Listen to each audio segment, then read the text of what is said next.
আমি কোনোদিন পালাবো না পার্থ। মমতা ব্যানার্জি এসে এখানে যদি বলে যাক তাহলে আমি বাপের বেটা না ও বাপের বেটা দেখিয়ে দেবো, বা পুলিশকে বলবে রাখতে, গারাদে থাকতে। তো আমার বাপকে সবাই চিনে পশ্চিমবাংলা, ওর বাপকে কে চিনে? ওর বাপকে চোর হিসাবে চিনে, আমার বাপকে লিডার হিসাবে জানে। সেই মঞ্চেই বলছে যে আপনার বাড়ির সামনে গতকাল আগামীকাল 12টার সময় এসে জয় বাংলা বলবে আপনার বাড়ির সামনে। আমার বাড়ির সামনে জয় বাংলা বলা তো কোনো অসুবিধা নেই, জয় বাংলা বলতেই পারে। আমি খুব ভয় পেয়ে গেছি কাল, আজকে যে বলেছে আমি একদম ভয় কাঁপছি। কার ভয়? পার্থভৌমিকের ভয়।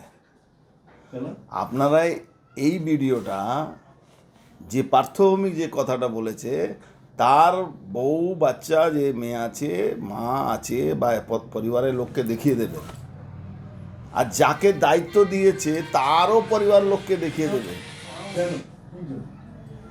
আরে তারা ভাববে অর্জুন সিং কত ভীতু লোক, ভয় পেয়েছে।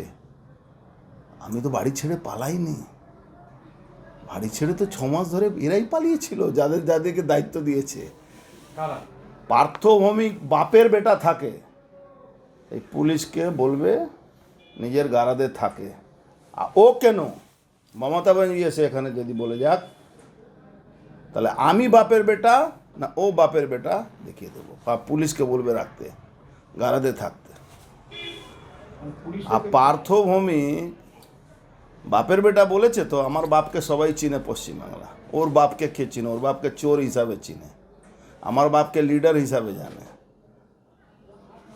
আর ওই কি হয় না, ওই খোঁতায় হাত দিয়ে দিয়েছে। আমি বাপের বেটা না ও বাপের বেটা বুঝে নেব। আমি কারো ভরসায় রাজনীতি করি না, রাজনীতি থেকে আগে আমার নাম অর্জুন, এটা মাথায় রাখতে হবে।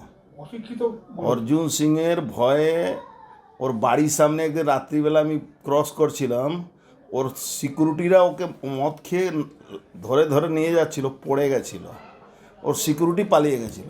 আমি কোনোদিন পালাবো না পার্থ। তোর যদি বাপের বেটা সত্যিকারে হয় তাহলে তুই পুলিশটাকে ছেড়ে চলে আস। আর থাকলো কালকে তো আসবে, পুলিশ নিয়েই আসবে। পুলিশ কবে থাকে না ওর সঙ্গে এই খবর আমি রাখি। আর ওর যাকে দায়িত্ব দিয়েছে ওর উড়িষ্যার আর চেন্নাই বর্ডারে কারখানা চালাচ্ছে, তো সব বুঝিয়ে দেবো আমি। আমার নাম অর্জুন, এটাকে মাথায় রাখবো, বলে দেবেন ওকে। চ্যালেঞ্জ আমি, আমার চ্যালেঞ্জ তো খুলেআম চ্যালেঞ্জ। আমি তো বললাম ওই ভিডিওটা ওর বাপ মাকে দেখিয়ে দেবে। ওই যারা চ্যালেঞ্জ করলো, এই পার্থভৌমিক, ওর বাপ তো মারা গেছে, আমি বাপের বেটা না ও বাপের বেটা, ও সময় মতন বুঝে যাবে। বিজেপি অসভ্য পার্টি, অসভ্য পার্টি আছে, তার জন্যে ভারতবর্ষে সব জায়গায় ক্ষমতায় আছে। উনি ভালো পার্টি আছেন, তাহলে বাংলায় এই 4 মাসের জন্যে আরও আছে। কোন পার্টি সভ্য কোন পার্টি অসভ্য তো সামনে বুঝে যাবে। আরে হুমায়ুন কবির থেকে আগে লড়ুক না, আমাদের থেকে কি লড়বে? বললাম তো, উনি তো যাচ্ছিলেন তো, জয় শ্রীরাম বলেছিল তো লোক। পার্টি অফিস উনাকে দখল নিতে হয়েছিল পুলিশকে নিয়ে। পার্থক্য হরিদাস পাল, ওকে আমি কখনো চিনি না।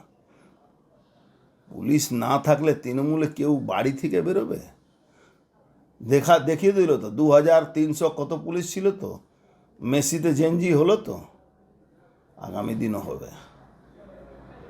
আপনার বাড়ির সামনে মঞ্চ বেঁধে জয় বাংলা স্লোগান দেবেন, কিন্তু আপনি তো কেন্দ্রীয় জেড ক্যাটাগরি। আমার ওই জেড ক্যাটাগরির সুরক্ষা ছেড়ে দিন। পুলিশ বাংলা, মমতা ব্যানার্জি পুলিশ বাদ দিয়ে এসে জয় বাংলা বলুক, আচ্ছা অর্জুন সিংয়ে গালাগালি করুক।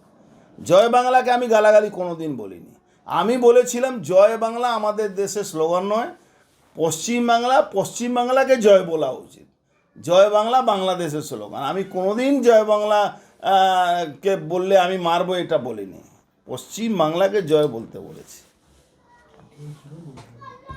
কিন্তু এটা কোনো এক্সকিউজ নয়, আমার এটা কোনো এক্সকিউজ না, আমি এক্সকিউজ চাইছি না। ও বলেছে বাপের বেটা, আমার বাপকে সবাই চিনে, ওর বাপকে কে চিনতো? স্কুলের পয়সা চুরি করে সাসপেন্ড হয়েছিল, ওর বাপকে চিনে। হাওয়া গরম করার কথা, হাওয়া গরম কিছু না, দেখছে তৃণমূলে ধস নেমে যাচ্ছে আস্তে আস্তে, ওই গরম করে ভাবছে কি পুলিশকে দিয়ে কিছু করাবো। আরে পুলিশ কি পাঠা করছে বাবু। হ্যাঁ, কাউকে বলির পাঠা করছে। সুভাষকে বলেছি যে দেখো, পাঠা তো পাঠাই হয়, আজকে বললেই হবে কালকে হবে, পাঠা পাঠাই হয়। আর কি আছে, যাকেই বলছি যে যাকেও পাঠা বানাচ্ছে, পাঠা কোনোদিন পুরো পাঠা তো বলেই হয়।